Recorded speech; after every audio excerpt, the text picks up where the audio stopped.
Sangli ST झाडावर आदळून अपघात। सोलापूरहून मालवणला निघाली होती एसटी। एसटीत होते 26 प्रवासी। डुक्कर आडवं आल्यानं एसटी आदळली झाडावर। सांगली मिरज रोडवरील अपघात। अपघातात चालक वाहक किरकोळ जखमी।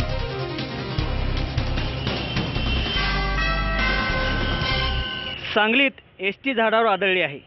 ही एसटी सोलापूरहून मालवणला निघाली होती। या एसटीत 26 प्रवासी होते। या अपघातात कोणीही जखमी झालेलं नाही।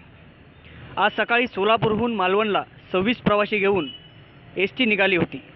यावेळी सांगली मिरज रोडवर अचानक एसटी समोर डुक्कर आडवा आल्यानं त्याचप्रमाणे त्या समोरच्या दुचाकीस्वाराला वाचवण्याच्या प्रयत्नात एसटी चालकानं आपली एसटी झाडावर आदळली। या अपघातात चालक वाहक किरकोळ जखमी झालेत, तर अन्य कोणत्याही प्रवाशाला दुखापत झालेली नाही। सांगली मिरज रोडवर ही अपघाताची घटना घडली आहे। अपघातानंतर काही काळ या मार्गावरील वाहतूक विस्कळीत झाली होती।